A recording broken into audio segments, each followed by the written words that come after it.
Hello. So I was, scrolling, just doing a little scroll, and I found an article that was published in 2017. 7 fiction books that change the way you think.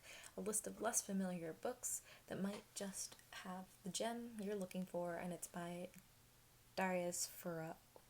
I'll leave a link in the description for this article. But I find fiction to be significantly more instructive than nonfiction a lot of the time. I mean, like, it definitely depends on the nonfiction that you're reading, but I think fiction sometimes is better able to talk about the very human experiences that we have, and that's why we gravitate towards it. I mean, there's lots of other reasons you can read fiction, but I think the main reason that I read fiction is to learn things about myself and my place in the world and what the world is supposed to do for us. And so I was looking at this list, and I thought it'd be fun if I kind of did the same thing. I took his 7 suggestions, which I will tell you, and then I kind of made them into a book tag, and I will tell you 7 books that changed the way I think. Okay. He says that he would never have picked up Where'd You Go, Bernadette on his own, so this is a challenge, is a book outside your comfort zone. And the book I picked, I was going through my Goodreads list and trying to think about books I picked up that are in fact outside my comfort zone. But I found one that I haven't read since I've been 14, but it's On Jellicoe Road by Melina Marchetta. Is that correct? Is that her name? This book is about a girl whose name I believe is Taylor, who goes to a boarding school in Australia. That's where the book is set. And they have a turf war. The boarding school has a turf war with the 2 other groups of people. And it's basically about this turf war between these 2 groups of people, the townies and the military school that comes, and they camp on her lawn for a week. It is a mystery. It is a kind of heavy contemporary. I remember being 14 or 15 years old and just being obsessed with this book, and sometimes I still think about it. I gave it away because I was done reading it, but I kind of regret that decision because I think I would enjoy it a lot more now than I did at the time.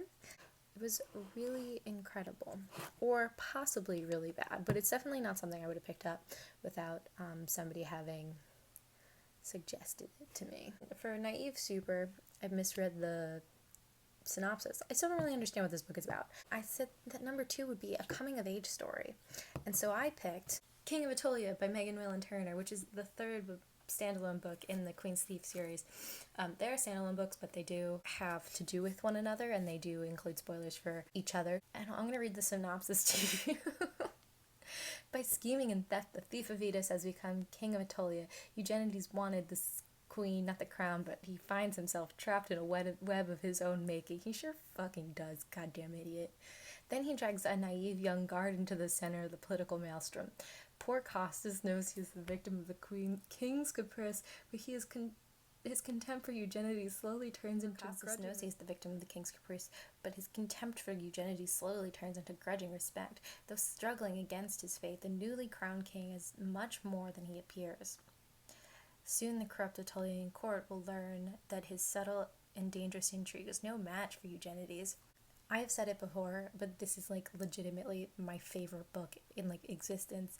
It is such a subtly written book, and the characters are all complex and also lifelike, and it's just this is what I want from pretty much every book I've ever read, and I am really excited to revisit this later in the year. I think Return of the Thief comes out in October, and I think when I revisit it, and I think when I have the final book in my hands, I will be ready to talk about what these books mean to me. The Thief literally changed my life. That's the first book in the series. I have not stopped thinking about the ending since I first read it. It's just so crazy. And I love the series, and I love these books, and I think people should read them. They're really genuinely what I'm looking for in fantasy. None of this stupid fairy bullshit. Darius, whatever, he picked Crime and Punishment, so I picked a classic. Number 3, a classic. And I picked Frankenstein by Mary Shelley. As I have said numerous times, I took a Frankenstein class when I was a sophomore in college, and this class was so incredible, and now I can't fucking watch anything without thinking about how Frankenstein has shaped our science fiction culture, forces that were working upon the world so that we could have Frankenstein, and how Frankenstein shapes a lot of the stories that we tell today. I'm watching Westworld.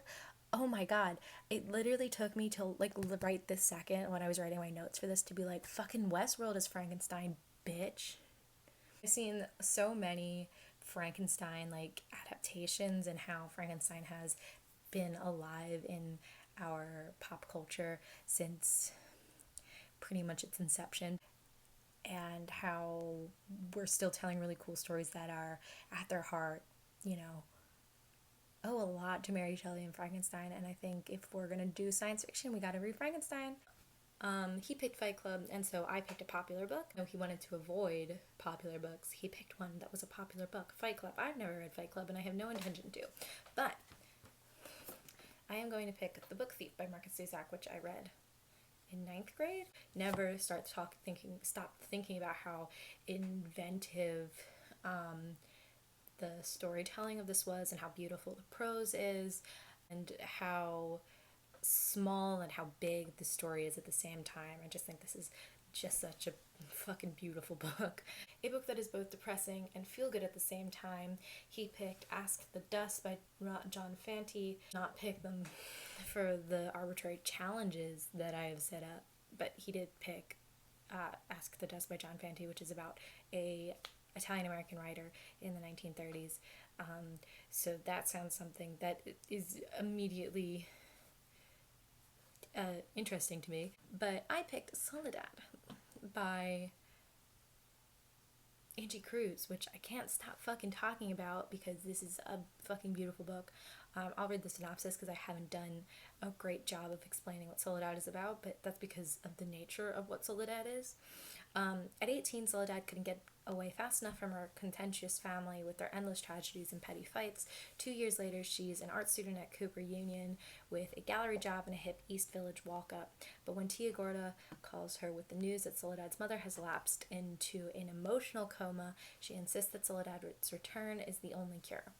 Fighting with the memories of open hydrants, leering men, and slick-skinned teen girls with raunchy mouths and snapping gum, Soledad moves home to West 164th Street. As she tries to tame her cousin Flacco's raucous behavior and to resist falling for Richie, a soulful, intense man from the neighborhood, she also faces the greatest challenge of her life, confronting the ghosts from her mother's past and salvaging their damaged relationship. Fucking read it. Number 6. A book that is designed to make you think. I got this from his suggestion, Death with Interruptions by Jose Saramago, and that's a book about what happens when death stops. And I picked The 7.5 Deaths of Evelyn Hardcastle by Stuart Turton. This is like a murder mystery book, and it's like a time travel book, and you discover pretty quickly that the main character is in a prison for some reason. And I think my only suggestion for this book was that I kind of wish that there was a little less left to our interpretation, but it's definitely a book that is designed to evoke an intellectual thought. Definitely a cool book. So the last number, 7, is a short story or a short story collection. Picked is one of the books that changed the way he thinks, Cathedral by Raymond Carver, which is, well, Cathedral, the short story Cathedral, is about this man who lives a life. He has a life and he has a wife. He has a life and a wife. And his wife is pen pals with this man who is blind. I think I'm getting the details of this right. And they kind of just like these two men have a connection. They have a moment together about trying to see the world in a different way. So I definitely think that this story in particular, Cathedral, has definitely left an impression on me. I spent the first 2 years of getting my English degree reading short stories, and they were all a lot. The one that I think stuck out to me the most, The Yellow Wallpaper by Charlotte Perkins Gilman, which is a short story about this woman who has recently given birth and she feeling unwell. She is diagnosed with hysteria. Or her husband is like, oh, well, we'll get away and we'll have like a nice like vacation, and then he makes her sit in this room with like bars on the windows and this horrendous yellow wallpaper, and she's like, I fucking hate the wallpaper, and he's like, stop it, you little baby woman, that's how women were talked to. I assume that's how what this story led me to believe. And it drives her slowly insane. I think my favorite thing about this story is how many excellent memes I've seen about it. Maybe I'll flash some of the comics that I love. And mostly I think they're Arc of Vagrant comics. They're so fucking funny. This was my first like exploration, my first foray into like what feminist academia was like and the kind of work that academic feminists were doing, especially in literature. Also, like, that's important because it's definitely shaped the way that I think about like what real feminism like actually is. The story is incredible. I think it is amazing, and I think that the fucking Arc of Vagrant comics are very funny. Anyway, those are the 7 books. Leave the challenges, the tag, the things, the list in the below. But if you would like to do this is like a book tag. 7 books that change the way you think. Book tag. And those are the 7 books that really changed the way I think, the kind of reader that I am. And they didn't include any like super obvious answers. I mean, like Frankenstein, right? But he included crime and fucking punishment, so I think that's allowed. Do this tag. Let me show it to me. Send it to me. I want to see it. And bitch, that's it. Well, I'll see you soon.